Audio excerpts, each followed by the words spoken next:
Hello, everybody. We welcome you to this edition of News You Can Use. I'm your host, Thera Martin Milling, and we are really excited about today's program.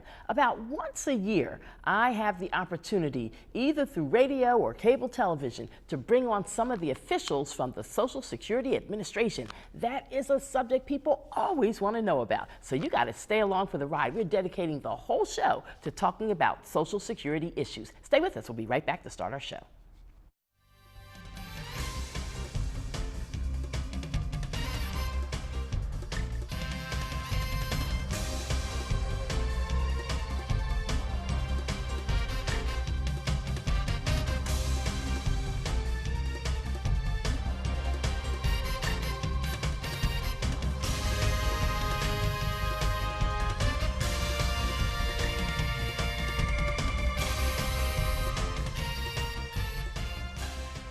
Hello, everybody, and we welcome you to this edition of News You Can Use. Once again, let me introduce myself. I am your host, Thera Martin Milling. I'm glad to be here at LaSalle TV as we do this program, News You Can Use. And today on the show, we are dedicating our whole program, minus our important public service announcements and commercials that you might see, to talking about the Social Security Administration. I have two of the officials here with me today to do just that. Terry A. Lewis, I thank you for coming. Thank you, And Sarah. Ms. Terry A. Lewis is the Regional Communications Director, Office of Regional Commissioner. And then we have Edward Lafferty, who's been with us before, and we thank you for returning again. That means I didn't treat you too bad, right? You were wonderful. All right, Mr. Lafferty, Public Affairs Specialist with the Social Security Administration. And I do want to also thank my dear friend, Mr. Patrick Robinson, whom I've known for like 30-some years, for making the connection for me and acting as the executive producer for the show today, along with our executive producer from LaSalle, to make this program happen. So thank you, Patrick, wherever you are out there in our viewing audience.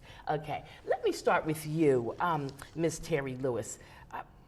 There's so many questions. I'm glad that we have them written out, so we will follow it. I'll try to stick to the script as best as possible. Okay. But what is the earliest age that a person can start receiving Social Security retirement benefits? Retirement benefits starts as early as age 62. So individuals that are interested in filing for retirement benefits can start planning at that point. Okay. Just knowing, however, that if they decide to take benefits before their full retirement age, the benefit amount is reduced. Okay.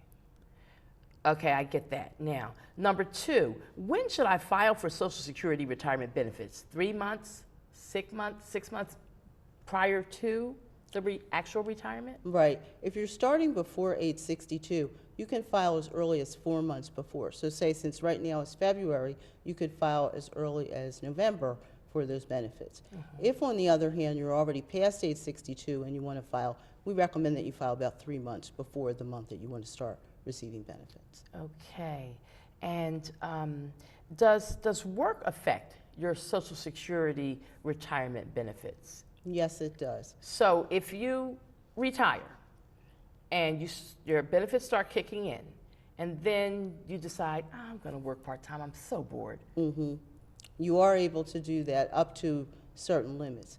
We do allow individuals to work and earn up to a certain amount without it affecting their benefits. However, if they go over that allowable amount, then we have to withhold $1 in benefits for every $2 that you earn over that amount.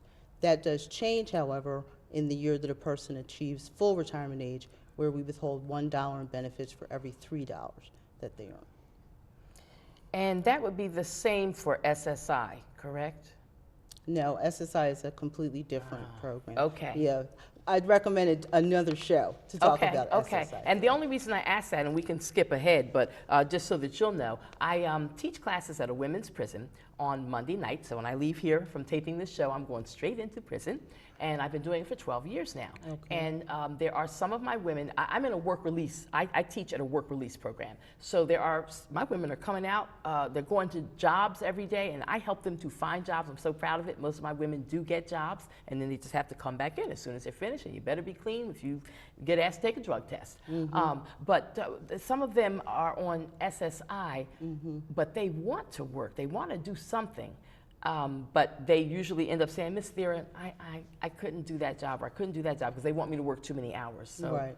there Yeah, is and a I consideration understand. there. Because SSI is a needs-based program, we have to take into account when individuals are getting other income in terms of how much they can receive from SSI. Like I said, it's just a little different from Social Security. Now, Mr. Lafferty, you jump in too whenever you want to if you hear me shooting out a question that you would like to address. But your birth date, does your birth date affect when you can possibly get retirement benefits? Yes, one of the important points is that prior to 1997, everyone would be paid on the 3rd of the month. And now you literally have over 60 million people on Social Security. So at that time, Social Security, with foresight, decided to change when you would receive your benefit. And so if you're born between the 1st and the 10th, you're filing for retirement, you'll receive your benefit on the 2nd Wednesday of the month. If you're born between the 11th and the 20th, the 3rd Wednesday. You can probably see a pattern here. If you're born between the 21st and the 31st, the 4th Wednesday, and that way it's sequenced in such a way that it's spread across a month. So everyone who applies for benefits now, retirement, disability, survivors, has to follow those strictures. What's your date of birth? And that will dictate when you receive it. So then I guess I'm imagining now that for elderly people or handicappable people who are living in housing, apartments, or wherever where they've got to pay rent or mortgage, they have to negotiate with and or just communicate with their debtors so that they'll know maybe I can't do my car note or my rental payment on the 1st of the month because I get my check on the 15th of the month. I guess that's what people have to do to make it work. Well, you should be aware. Remember, once you start receiving it on a monthly basis, it is consistent, so that you're always going to be getting, say, if you're born between the 1st and the 10th, you receive it on the 2nd Wednesday. So that's where your own ability to budget comes into account, recognizing that I'm going to have to pay that at the end of the month or the middle of next month. So it is a bit more of a challenge. For Got to an pay individual. attention. Got to pay attention, and you got to budget for sure, for sure. Now, what if I'm not sure when I'm going to retire? So I want to estimate my retirement benefit at several different ages. What's the easiest way to do that? That sounds. One of the easiest ways is actually using what we call a retirement estimator. It's online on our website, which is www.socialsecurity.gov. If you go there, and it's actually on the front page, there are prompts throughout our website, you actually can create what-if scenarios. Let's assume you're 52, and you're thinking about, or 54, or 56, and you're thinking, I want to stop work now. What if I stop? What impact does it have on the Social Security benefit I receive? What if I make more money? What if I make less? And so you can actually create scenarios estimating various dates down the road for you. And I say down the road for you because they're your choices, your options, and you can, once you do it online, it actually uses your earnings record, but you can't see it. So this is one of the things we'll talk about, is creating a My Social Security account to be aware of your Social Security statement, the actual earnings under which you've actually paid Social Security taxes. So the retirement estimator is incredibly useful for almost everyone. And then this question, I love to get the answer to this one. And I'm really particularly interested in this, and I'll admit it to my viewing audience, because I am getting older. I mean, reality has set in, and I'm thankful to still be alive because a lot of people don't make it to be almost 60 years old. So I'm thankful for that. I'm thankful that I'm a grandmom, and I've got 3 beautiful grandchildren, and I love them to death. Got a 4th one coming soon. So I'm proud of that. But I'm definitely at that point in my life when you do have to think ahead, and I'm starting to plan and sort of figure things out, how will things be and whatnot. And I know the money that I have earned over the years. I know that I've worked so hard all of my adult life, and really since before I was an adult. I started working at the age of 14. But I have not a clue exactly what I get. Now, if something comes in the mail, a statement, I get a statement in the mail every so often that sort of gives you an idea of where you might be. But can you all answer that question for me? Like, how exactly do you all figure what someone's actual monthly check would be? Well, you know, it's interesting that you talk about getting those statements in the mail, because that's what we used to do, is that we used to send out an annual statement every year so that people knew exactly what their benefit amount was going to be, retirement, disability, survivors. But unfortunately, we've cut back on that, and we no longer mail those statements out. But the beauty of that is instead, we actually give people the ability to have that information 24 hours a day, whenever they want it, by signing up for a My Social Security account, as Ed talked about. And so once you look at that and get your Social Security statement, we use your 35 highest earnings years to calculate what your benefit amount is going to be. And I like the sound of that. Okay. All right, there is some hope for those years when I was really making decent money. Okay. Yes. All right, that sounds pretty good. That sounds pretty good. Now I'm going to ask you a question that's off the radar. And is it true that in the year 2016, the only way you can get your Social Security benefits is you have to have a bank account, right? Or you have to, and you have to be able to talk with or communicate with the Social Security Administration online also. Are those two mandatory absolutelys, or is that a false rumor out there in the street? Well, there are two things. If at all possible, almost everyone does receive direct deposit. If you don't have a bank account, there's actually something called Direct Express, which is for another show, that helps you sign up so that you can actually have your money deposited. Anyone who's signing up, basically, today, applying for benefits, is expected to have direct deposit. So there is none of that money going to a savings. check cashing place and trying to get your social, No. that's gone. No. That's old days now, and I'm glad to hear that. Right. Yes. Well, and you know, Thera, the thing that's really important when we talked about budgeting before, think about the fact that if you were there at the door waiting for the mailman to come every month, and if something happened and you didn't get that paper check, now with direct deposit, that check is going to be in your account every month, and it does help you to plan Yeah, the budget. I'm not here to make light of anyone or to make fun of anyone, but for many years, I just didn't understand that some people have lived their lives, conducted their lives without a bank account, like did all of their business by either cash or having a money order from the check cashing kind of place. And it's just foreign to me because I had a bank account since PSFS got us one when we were in Catholic school back in 3rd grade somewhere. I remember my little the bank PSFS, book. yes, Exactly. we all had Yes. it. And from there, as you start to grow, I mean, your parents teach you you get a checking account, you learn how to balance your book and all of that kind of thing. But at the same time, there are people in this world who didn't have that. Right. And that's, where I, oh, okay, so maybe we have to do things differently. But so it's good to know that now in the year 2016, that's mandatory. And it's safer, obviously. Sure, You're sure. sure that you have it. It's easier to track. It's easier to follow. And it goes in immediately. There's no waiting. Ooh, alrighty, so now, you know what we're going to do next? When we come back from this break, we're going to talk about some online Social Security issues and questions and concerns, because that's where we really, I know that's where you're trying to get everybody in that online lane. I haven't been online for Social Security except like maybe 2 times. And that was in the last 2 years. Because I don't worry about it. I mean, I work every day. I'm a workaholic. And I'm like, you all got it. I know you're taking care of me. It's all straight. This is the government. And I don't really check in. But maybe I should start looking just to be more educated, more informed, so even as I talk to my listeners on the radio or when I'm doing programs here at the cable TV show, I'll have an opportunity to be a little bit smarter. We're going to continue with our subject in just a moment, talking about the Social Security Administration. I got about another top 20 questions to ask. Stay with us. We'll be right back.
Can I go to the sleepover? Lucy, I want you to promise me something. If there's any drinking, I want you to say, no thanks, not my thing. Mom. I promise you, your real friends won't care. Deal? I promise, Mom. They really do hear you. Did you pack your toothbrush? For tips on how to start the talk, visit underagedrinking.samhsa.gov. A public service message from the Substance Abuse and Mental Health Services Administration.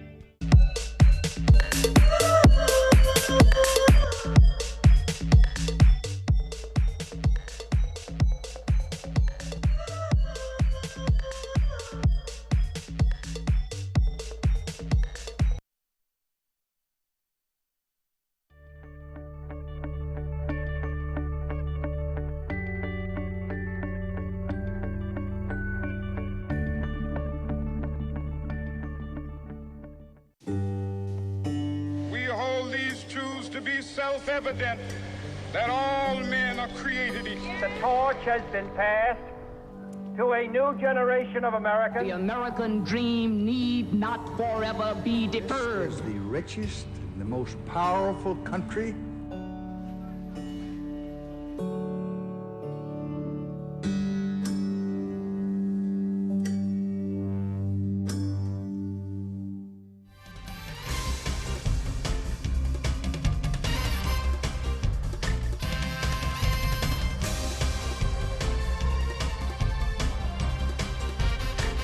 We are back as we continue with our special show today, really talking about the Social Security Administration. I think I got the best set of questions that anybody could ever think of to ask in the format in which we're doing this program. Because again, to be honest with you all, I am so used to doing the Social Security show on radio, live radio with live people listening and calling and hitting us like that with question after question, quite exciting.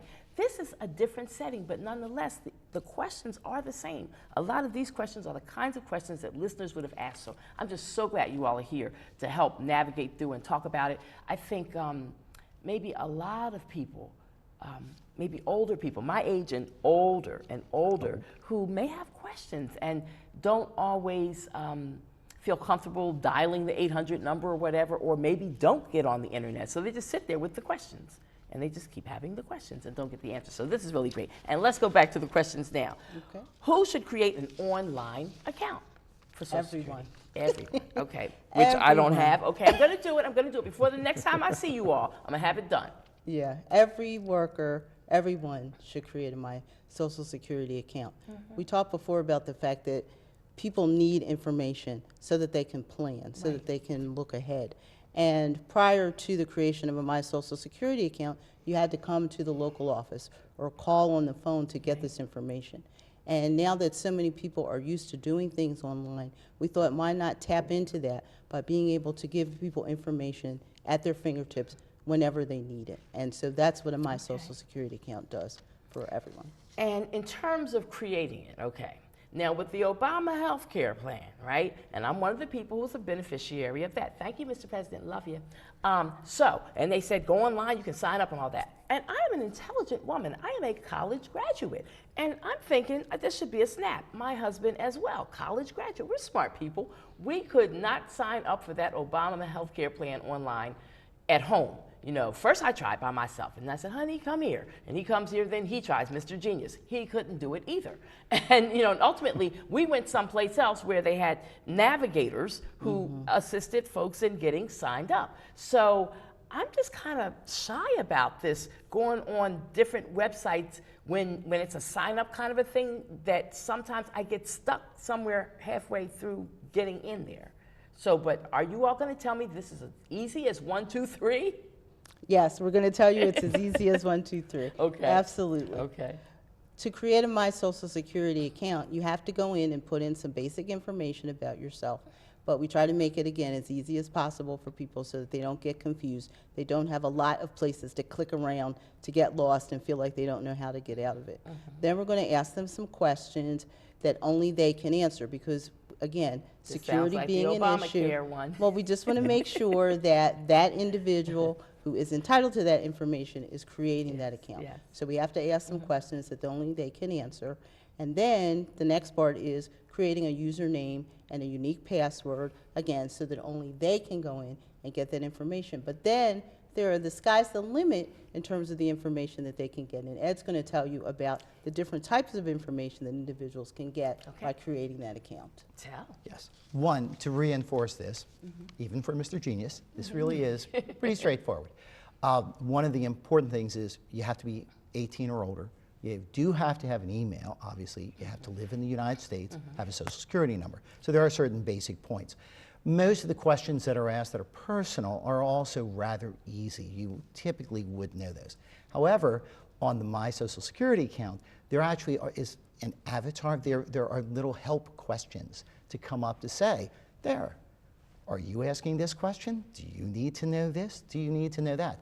So first, very simple to create. If you're not on Social Security, you're not receiving a benefit, everyone who's working, whatever age, should be looking at their Social Security statement, making sure it's right, And the younger you are, the more important. You're paying taxes. You want to stay in control of that, know that they get posted.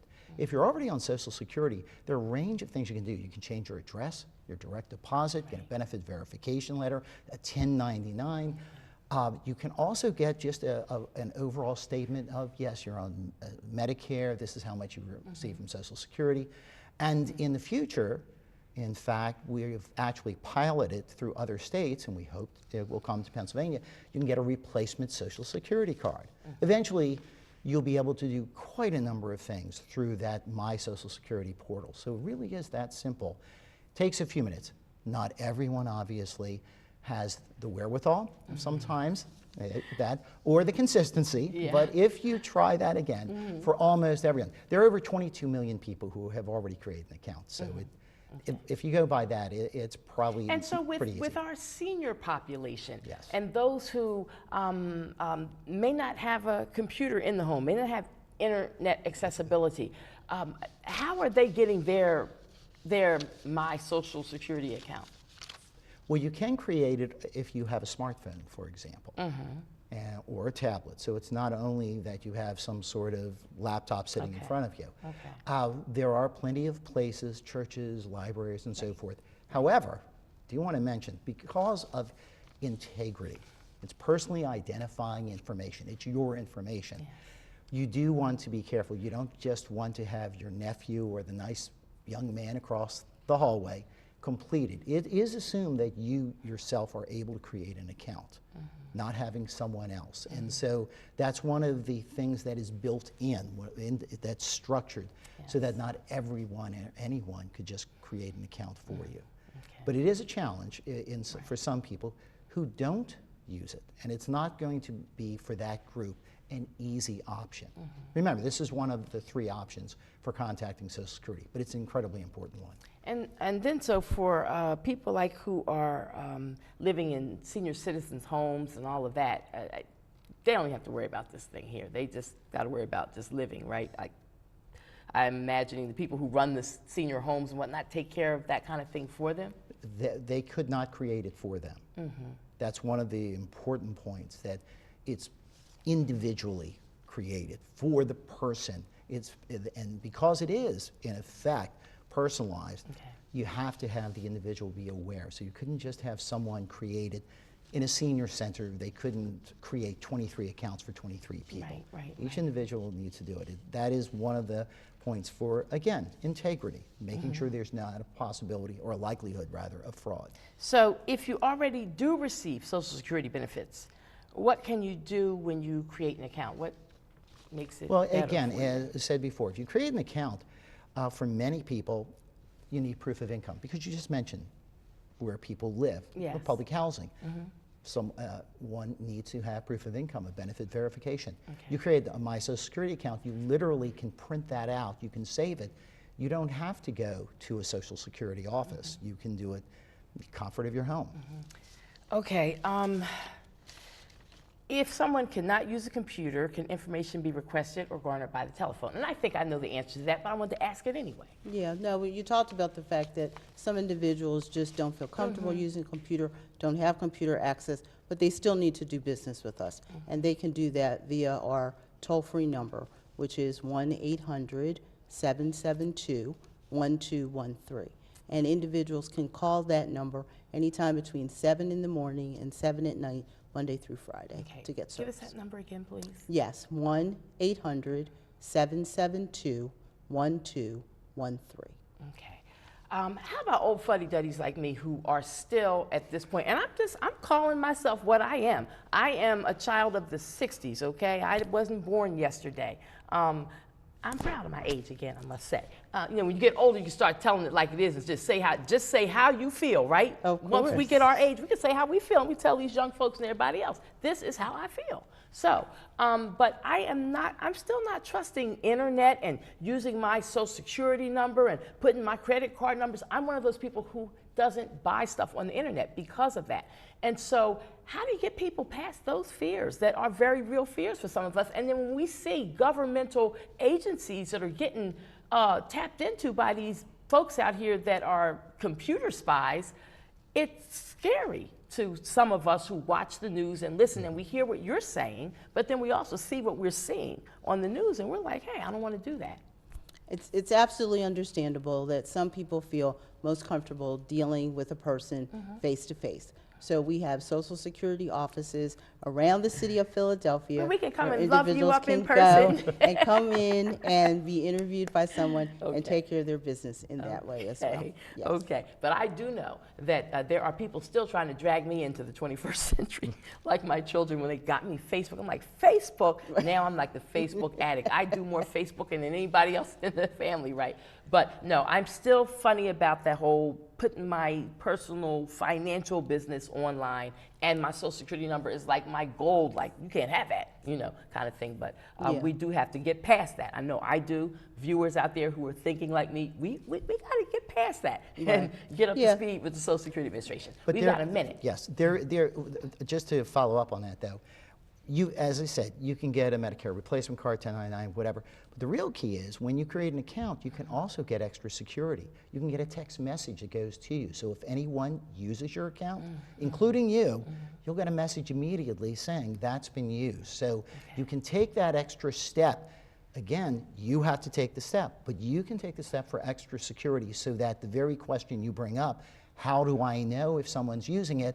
Well, you will, because if someone else accesses it, someone else uses your number, you'll get a text message letting you know it's being used. Okay. I thank you both so much. You're awesome. You're Thank wonderful. you, Thera. Thank It you was for a coming pleasure. and sharing information. And I had about another 4 or 5 questions I wanted to ask. We'll save them for next time, all right? Thank you. That wraps it up for this edition of News You Can Use here at LaSalle TV. Thank you so much for checking us out. And if you liked our Social Security Administration show and you want to see them again, let me know. Send me an email at theramilling@gmail.com and check out my radio program Mondays through Fridays, 6 a.m. to 7 a.m. at 900 a.m. WURD. Have a great day, everybody.